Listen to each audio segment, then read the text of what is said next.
Recently, I think I'll be sick that day. I played 6 hours of Elden Ring NIGHTREIGN. Yo! We were locked in Yo! the entire time. That This is a game bird. is addictive. It's intense. Let's it's go. way faster paced than I expected, and I think it's gonna be a hit. Hell yeah. So let's talk about it. Our characters have just left the round table hold, and day 1 is about to begin. I'm playing the shit Your out of goal this game. in NIGHTREIGN is to survive each day as a ring of rain closes in around you and your team. Then, at the start of day 3, you'll fight one of 8 major bosses using all of the randomized loot and buffs that you've accumulated over the course of your run. Yo! Every session you play in That's a new NIGHTREIGN sword! is supposed to be somewhat unpredictable. Whoa! You won't always He just pulled him in with the shield, dude. Did you see that? And he just said every day is gonna be different. That's also cool. Every session you play in NIGHTREIGN is supposed to be somewhat unpredictable. You won't always explore the same map, or receive the same loot, or face the same enemies. The one thing, though, that I found very predictable in every single one of my NIGHTREIGN sessions was this feeling of pressure. The pressure not just to survive, but the pressure to get get loot? stronger. Because I if you like don't that. get powerful fast, there's no way you'll defeat the final boss. You can kind of see that pressure in action here. These characters just rested at a grace and leveled up and ran because the rain is coming. Holy shit! You don't have much time. This is cool! What the hell? In our playthrough session, we would have to make these split-second decisions about where to go and what to do, and most importantly, whether we had the time to do it. So often it was a choice between defeating a boss and claiming its loot, or running away Yo! and living to fight another day. So many subtle changes have been made to the mechanics of Elden Ring What the fuck? What the hell? Bro, just casually double jumping, climbing up walls? That is not Elden Ring. as well, and all of these Yo, you know what this means, bro? This means that if they make an Elden Ring 2, or if they make any other future Souls game, the verticality, oh my gosh. I almost nutted, chat. Let me finish eating my chips real quick. The verticality of what they could do with Elden Ring 2 or any like other FromSoft Souls-like game is crazy. Because before, you'd have to like jump to get to higher levels, and it was like kind of hard to like use that mechanic. But now you can just like jump up. Yo! They're gonna make the biggest map of all time with this, dude. SK? Sorry, what does that mean? Ignore that. Okay. changes have been made in the name of speed and efficiency. Yo! For example, you can climb now that! vault easily over objects and even enemies as well to get where you need to go. Gone are the days where you need torrent to traverse the map. Yo! Now you can press L3 to activate L3. a powerful sprint, and you can also activate spirit springs on foot, which vault you so high up into the air. Yo! Also, there's no fall damage. No in fall. Night, Well, so okay. from I high want there to places, be fall it's damage. easy to justify jumping down and getting to where you need to be. I think fall damage is necessary in Souls Let's games, talk about the but different classes. I think for the this different game mode- Nightfarers that you can choose to play in this game. we could only choose between 4 Nightfarers in our demo, but the full game will have more.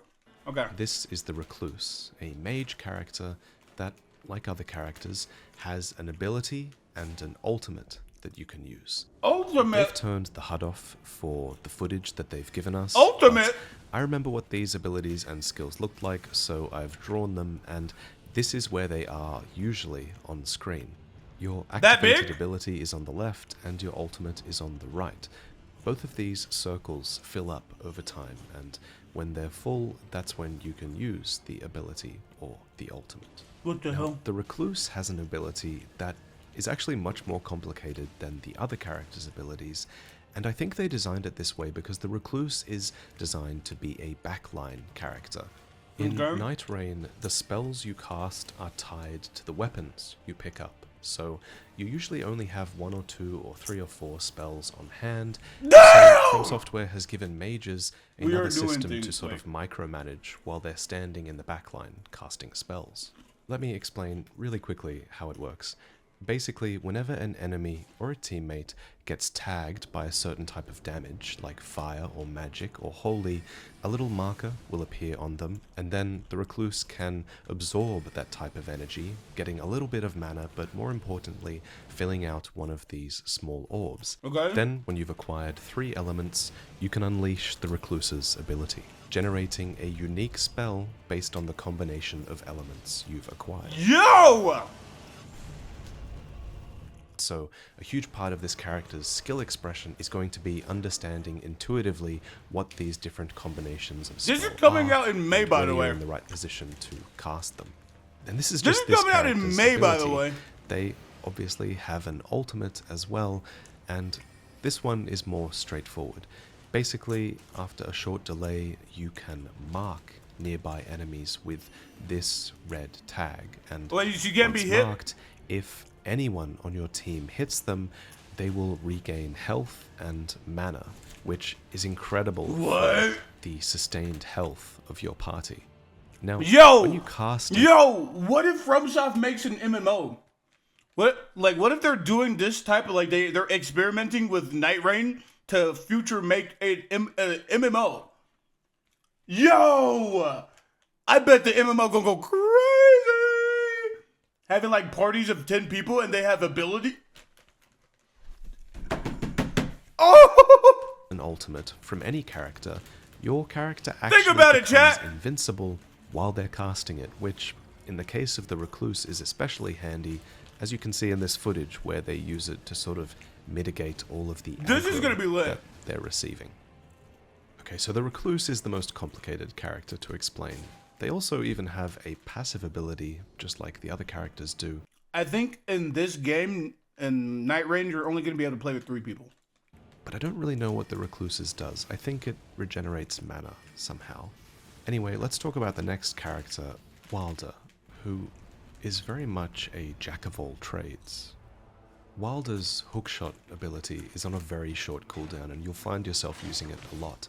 On small enemies, it pulls them towards you, and on larger enemies, it pulls you towards them. Yo! One thing worth noting is it's easy to chain I might the be playing hookshot him. into different attacks. I might be like you playing can him. see here. The hookshot can also be aimed manually, hitting the terrain and launching you forward. Now, Wilder's ultimate also uses his left arm. The grappling hook opens up for an explosive blast. This blast can be Bro! charged, it can be comboed with your running animation and the hookshot animation, and it stuns enemies. In this case, it actually staggered the enemy, allowing for a critical hit, but on every single enemy and boss I used it against, it also stunned them for a short amount of time, which was this unique animation That is so allowed cool. my teammates to sort of get a moment to breathe or do extra damage. Wilder's passive ability is a one-time use effect that allows him to completely negate any instant of damage that would have killed him. Is You might that have the just move? seen it activate there. Basically, Wilder does this brief moment of inspired acrobatics and gets a second chance instead of being down. Do you have to time that like Next, a parry let's talk or about a the roll? Guardian. So the Guardian's passive ability is this shield stance, I'm pretty sure, which increases your guarding capabilities at the expense of your movement. The Okay. ability is this whirlwind attack, which seems to get rid of environmental effects like the Death Blight here, but moreover, its main function is to interrupt enemies, so that your teammates can get some damage in. In this way, the Guardian is a really strong Damn! melee support character, acting as a tank, but also as a I feel like my tank brother sort of might like this support character. for other characters around you. Their ultimate too is very team-based, with this aerial What? dive bomb that is excellent for What? reviving your teammates. Because revives? remember, you have to attack your teammates to revive them. That's interesting. This has a secondary effect, I'm pretty sure, of fortifying the teammates that are near the area of effect, giving them increased poise for a short time. I make it sound like the Guardian is purely a support character, but that dive bomb will be excellent for clearing groups of small enemies as well, and accumulating runes from killing enemies and strengthening all of your characters and leveling I might be up playing is a this huge character part right of the here. game, so that kind of group Unless this clearing last one is has a a lot really of good dashes. offensive capability as well. And speaking of offensive Offensive! this is the Oh, Duchess, here it is. who Here was it the is. character that I played the most in this demo. Yep. Her passive is this Yep. sidestep dodge that's similar to the Bloodborne dodge, Yep. making her very well suited for anyone who prefers a more aggressive Yep. playstyle. That's me! Her ability recharges extremely fast. That's me! You can use it every 10 seconds or so. 10 and seconds. It's a sort of stopwatch themed ability which takes into account the last few seconds of damage that that enemy has taken and duplicates it. This effect is shown by a white spirit that appears. But what does that and do? Sort of shows the damage that is being duplicated. Because you're so aggressive, the Duchess naturally gets a lot of aggro, but this That's is offset by her dodge, but cool! also by her ultimate, which Can is a go cloaking invisible. spell that That's- cloaks you and your nearby allies, Bro, making I'm not gonna lie, bro. I'm not gonna lie. From anything from Soft blesses with their hands, every single thing they touch with their hands is just peak after peak after peak. Just looking at that ability, like they took the time to make an invisible cloak, and then she did a cool ass twirl to go yeah, dude. They know exactly what I like to see, bro.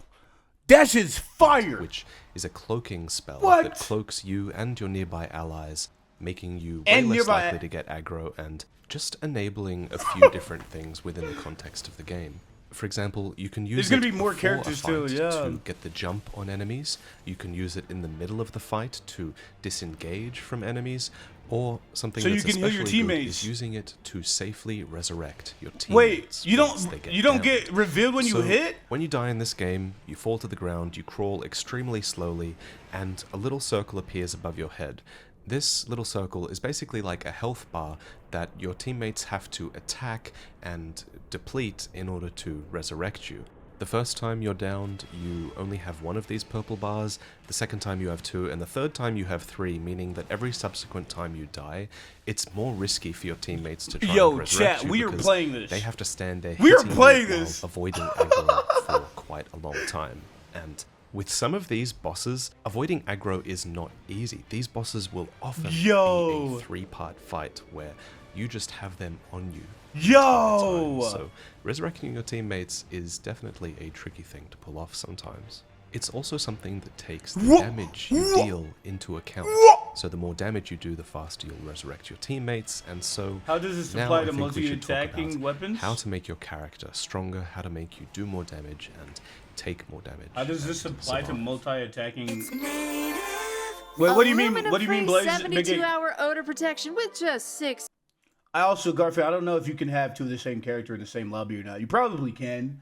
It's probably just more of like what would be the most efficient, like most effective way to get to the final boss without dying and stuff like that.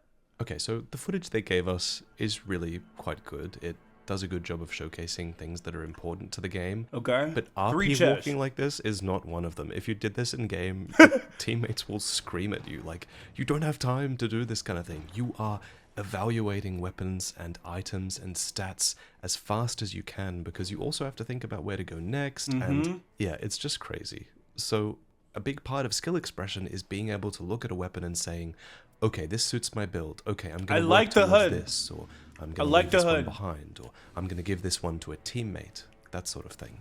And a part of what So I makes think this spreading out is gonna so be much good. simpler than Elden Ring, but also so much more complex, is that yes, weapons have been simplified in the sense that they have one number associated with the damage they do, and it's quite clear if they inflict a status effect like Scarlet Rot. It's obvious if you've played the base game which skill is. Let's say if a character has a fast swinging weapon, do you like insta revive people? No, the way he was explaining it is the more damage you do, the faster you revive the person. So I think how it's gonna work is if you have like a heavy greatsword and you do a charged up attack, that's gonna revive them way faster than if you have a dagger and you're like spam stabbing your teammate. Or a bow and arrow, it's gonna revive way faster because you're doing way more damage. I think that's what it's gonna be like. That's what it's gonna be like, yeah. I wish I liked these games more. I don't know why I have such a hard time staying interested. I don't know either, Spectra. You and I just don't see eye to eye on games. Like you don't like League. I love League. It's my favorite game. Um, you don't like Dark Souls games is crazy. That is actually crazy to me, because there's like so much you can. Well, I do. Were you the person that said they didn't like open world? I'm not gonna lie, chat. We're gonna go a little over because I'm gonna watch this entire video, and there was other videos I wanted to watch too. It's tied to the weapon, but what makes this so much more complex is that every single piece of equipment now comes with passive Improved buffs charged attack that affect your character even if the weapon isn't actually in your hand. What? So you have 6 weapon slots in this game, and you want to fill every single one of them because every weapon will confer a different passive buff that will affect the main weapon that you have in your hand. Okay. So say, That's for example, these 3 armaments drop for you. Which ones would you take with you?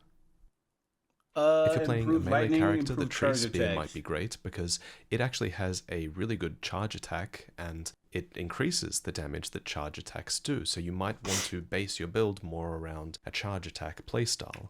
Or if you have the Duchess on your team, you might want to grab the bleed weapon because bleed seems to synergize really well with the stopwatch ability that duplicates damage. Being able to spot these synergies in an instant and try to make your build on the fly was a really big part of what made this game so fun to me. You should also be evaluating consumables. The map looks different too. Like this doesn't look like the same Elden Ring, by the way. New items, new outfits. You probably can't change the outfits that much because you're like in the thick of it. I bought Elden Ring, quit. Bought Black Myth, quit. Bought the 2 Fallen Order, quit that. Same with Dark Souls 3. It's not even that the game is too hard. Forgot an O there. I like challenges. I just get bored fighting the same bosses for more than 20 minutes. Oh! I think it is too hard then. I think you're trying to play it off as it's not too hard, but it's too hard in terms of like your patience. You're like willing to learn the pattern of the enemy you're going against. Like that's the... Well, I guess you could say that's not hard. You just lack the patience to like get good at fighting a boss, because bosses are hard in these games. But yeah, like for me, I love the challenge of learning a boss. So fighting I fought Melania for 7 hours. Let me not get on the tangent. Let's keep watching. That's because crazy. You can only carry 4 stacks of any one consumable at any one time, and consumables are really good now.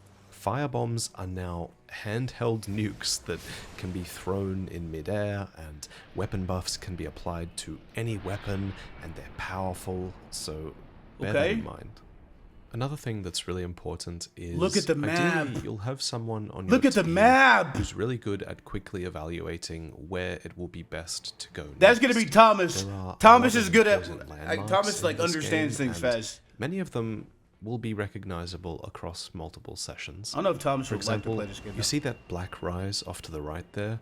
So if you solve the puzzle and make your way to the top, you'll get a choice of 3 armaments and or buffs to choose from, which usually is a reward that's exclusive to when you kill bosses in this game. So basically every landmark has a boss within it, but some have interesting things as well, like we're currently diving down to Kenneth Heights Castle, which showed up a few times for us in our run, and inside this room there was a map on the table, and when you interact with the map, it actually reveals points of interest that usually wouldn't be marked on the map. For example, that's cool. The locations of these silver scarab beetles. That's cool. That's good. You want to find those so you can know where to go next. For like, oh, if we go here, we can get another cool little thing for our next boss fight. Thomas is definitely gonna play that tank character. I think Thomas plays anything. He'll probably just swap around with everything. I've never cared about bosses. Okay, that is the main reason why you don't like the Souls games. Even in Diablo 4, everyone used Uber Lilith as internet points. What the fuck? Speaking a different language. I never cared to beat her, though, because she didn't give anything. Well, Dark Souls bosses give you things. Like you could get a whole boss weapon. But I beat all the other Uber bosses because I actually got something useful out of it eventually. But I mean, you get useful things from the bosses in Elden Ring. You could literally take their soul and get better weapons. Like you could get the boss weapon, which is cool because they have their unique special ability, or you could use the boss soul to just level up your abilities more, so your weapons do more damage. So I think that's a cool system, and the boss fights tend to usually be pretty cool. I don't know. Maybe I'm just a dumbass, but this is innovative. I need to send this to my brother too. I need him to see how cool it. My brother said that he probably wasn't gonna get this, and he probably still might not get this because it's a multiplayer game. My brother likes to do things on his own. I don't know why he likes Marvel Rivals. It's very interesting that he likes Marvel Rivals. But I feel like he's not gonna like this game because he usually plays games by himself. Would show up, and whenever we defeated one of these, a talisman would drop. Each character has 2 talisman slots, and being able to loot a talisman usually was a really big power spike for one member of our team. Okay. And I don't have footage of it, but Kenneth Height's map also revealed the location of merchants on the map, and these merchants were always next to a smithing table, and they always sold one type of smithing stone, which would have allowed you to level up your weapon. This is probably a really important mechanic to interact with if you find a merchant, because weapons have different rarities as well, which is something I should have mentioned. There's a common level 1 rarity, there's a rare blue level 3 rarity, there's I spent 2 months looking for a ring in Diablo. I have the patience. We only found 2 of these, but there is a legendary rarity as well. Yeah, you say you don't care about bosses, so that makes sense. Why you don't like the game? Because I'll admit there Dark were Souls games are like meant to man, be. They're about the bosses and the lore. Loot that run, like we didn't find that many epics or legendaries, and that could be a bit frustrating. However, I suspect that the merchants and their smithing tables will be a way to consistently upgrade a weapon that might be common, but it might have a really good buff that you want, and so I think upgrading weapons could be a way to sort of smooth out the randomness of the game. Okay. At the end of every day, you face a major boss, so there were 4 different I wonder types how the we boss could face spawns in in this demo, and they were all very difficult, especially the ones that split into multiple versions of themselves. Yes, I like that. Multiple ads that you had to deal with, because that required everyone in your MMO. team to fulfill a role. Future MMOs coming out. The strategy you use against these bosses will play a huge part in your success. For example, we had someone on our team who was not as familiar with Elden Ring, so they ended up taking on a tanking role where they kind of held up their shield and tried their best to keep aggro rather than dealing damage, and they did a great job of that. That worked really well because they could do something like distract the demi-human queen all by themselves, while me and a more competent player were able to DPS this demi-human swordsman down, and then go back. This boss looks crazy. With the one they were aggroing. There were strategies for every boss like this, and I really enjoyed coming up with ways to defeat these bosses on the fly and accounting for things that went wrong. Drag and drop last year's tax return to switch to H&R Block online in less than 2 minutes. Within the fight. So what you're seeing here is the end of day 1, where they've defeated the major boss, and now they get to claim a reward. Like many rewards in this game, it's a choice between increased sorcery and incantation duration. So like the sorceress ultimate could last longer, so you heal for longer. Poison and rot trigger, continuous HP recovery +7. Poisoning or scarlet rot in vicinity continuously restores HP. What? That's going to be good for the assassin build. Flash slowly restores HP. I don't know how good that one's going to be. That's like Dark Souls 2 healing. I don't know. That one sounds bad, actually. There's probably going to be mods to allow more people in a team. I don't think that's going to be good for this game because it's going to make all the boss fights easier. Yeah, it's gonna make looting faster and like easier. Like, hey, 2 people go this way, 2 people go this way. Let's get everything and just split it up. So I don't think that's a good idea. It takes away from how the game is like structured. 3 different options. Sometimes it was a choice between permanent effects and buffs for your character, sometimes weapons, sometimes both, and again you have to make a really split-second decision on what is best for you and your team. And then at the end of the day, the Good night, Night chat. Rain Alright, good night, recedes, Blaze. Thanks for hanging and out. you can go out and explore again. But bear in mind, I'm pretty sure everything you killed on day 1 stays dead on day 2, so it was important to keep progressing around the map and finding new places to explore. Okay. Alright, see you later, Spectre. Thank you for hanging out. Day 2. Eventually, I'm also gonna everything sleep. Okay, see- culminates good in night, everybody. this, your final fight against the chosen Yo, Night Lord what that the you set out fuck? to face when you left the Round Table Hold. In this case, I our wonder how final many are boss there. was called Tricephalus, a 3-headed hound that I'm scared. periodically Axel! would split into 3 parts, one for each member of your group.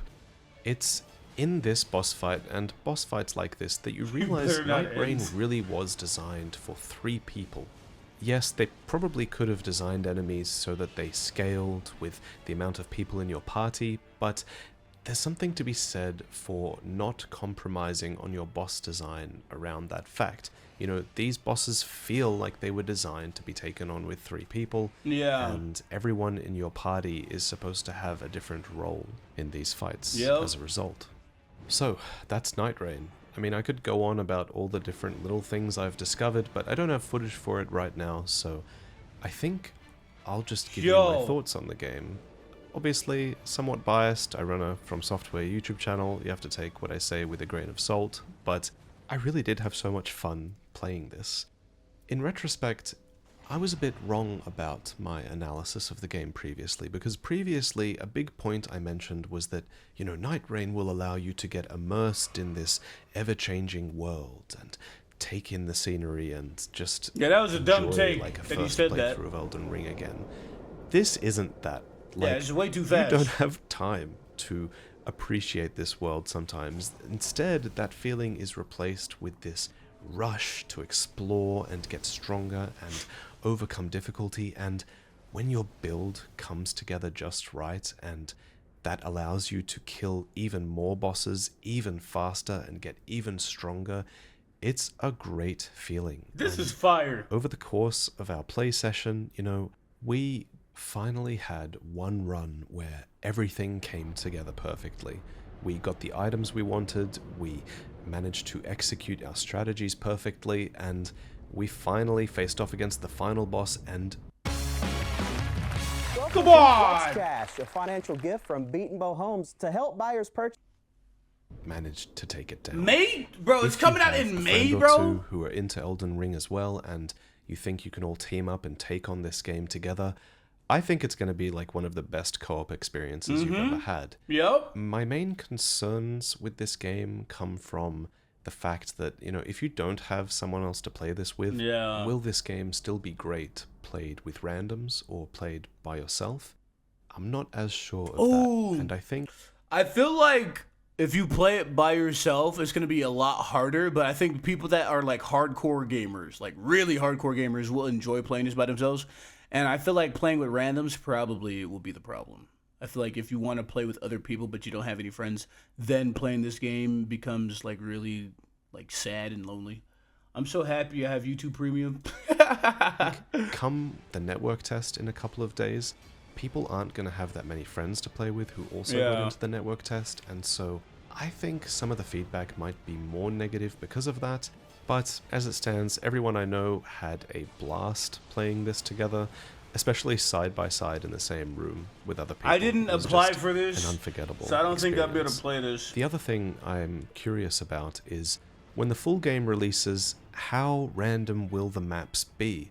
In this demo build of the game, again, we could only play one of 2 maps, but we've kind of been led to believe that maps will be somewhat procedurally generated and that they'll stitch together different zones. And yeah, the demo had 2 maps seemingly that you could explore, and over the course of our session and over the course of the network test, when people play this, they're going to start figuring out these maps and understanding the best route through, and it will become familiar to them. Yeah, that's which going to be the problem. I don't think is the intended experience for Night Rain. I suspect in the full game, And I hope in the full game, maps are really, really randomized and no two playthroughs are the same. So that's definitely something I'm going to be looking for in the full release. Anyway, I hope this video helped you understand more about the game. Yeah, I think as long as they make it like really randomly procedural, like where the map is constantly going to be different every playthrough, and they keep adding new bosses, like I think they have to keep adding new bosses for this game to last. Otherwise, it's going to well, actually, maybe not, because Elden Souls fans really enjoy the bosses that are in the game. And they just want to keep fighting the same bosses, and they'll do like different runs. So that probably won't be as big of a problem. I just hope that there is like a good like two to 300 bosses like within the entirety of the entire game, so that it's gonna take like a good minute before people get tired of it. And at that point, there's gonna be an announcement of a new game coming out from Software. And I think that'd be lit. Because they're definitely working on another Souls game. Not gonna lie, it looks ass though. Mex, this does not look ass.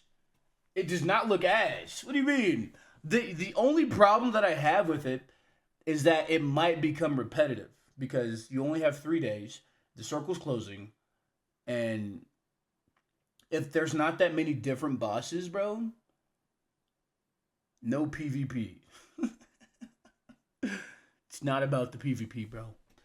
It's not about the PvP. You know, the main attraction to Souls games isn't the PvP.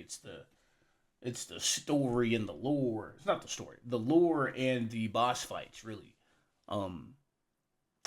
But what I'm also thinking, I don't know if you were here earlier, Max. I think that they're doing this, like this is like a experiment type game. Like they probably put this together like in 6 months.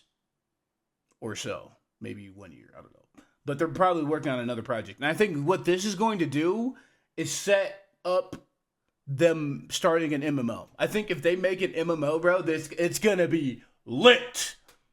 And I think they can take aspects from this, and I think it will be good as an MMO. Now, for PvP in Souls games, I think the best PvP out of all the Souls games was Dark Souls 2. I know everybody hates Dark Souls 2, but I think if they took the PvP from Dark Souls 2 and put that, it's going to be kind of hard because the gameplay is... I don't think they're ever going to go back to Dark Souls 2 type of gameplay, but I think that was the best PvP because like you could roll behind somebody and then like hit them with the backstab, and the parry felt better because there's like different parry animations, so like I don't know. I think Dark Souls 2 PvP was the best PvP, but the story and gameplay feel was the worst because you had to level up your rolling and you had to level up... you had to level up your rolling and your healing was slow. I think you had to level up how fast your healing healed you, which is stupid. Recycling content ain't a good look though, and it's $40. Well... I think there's a whole bunch of new aspects to this, and I think what this is like, this is going to be an attraction more to people that like to do different speed runs or different types of runs, like no hit runs, level 1 run, stuff like that, parry only run, shield only run. Like those people that like to do different types of runs, they can do that with this game way faster because there's 3 days. And there's going to be so many different things that you could do as long as they either add new classes or have a bunch of different bosses. And I don't think this game is supposed to be a game that like lasts forever unless they keep adding DLC that's going to be new bosses or new maps and new characters with the DLC. If they do that, then this game has the ability to be very longevity. It's going to have a lot of longevity. But if they don't do that, I think this is just like a placeholder for the next 2 years as they work on another Souls game. I think that's what this is going to be like. And I'm really excited for it. It's coming out in May, too. $40 is a little crazy, but most games nowadays are $70, right? So I think it's... I don't know. The price is a little much, but... I think the quality of the game is going to be worth it. Like, I think what you could do with this game with friends is going to be crazy. But Marvel Rivals and League are free. True, but those are different types of games. Like, you can't make this game free and expect it to just, like, do well. Like, they need to make money putting out a game. Like, this costed them money. They have to pay their workers that worked on making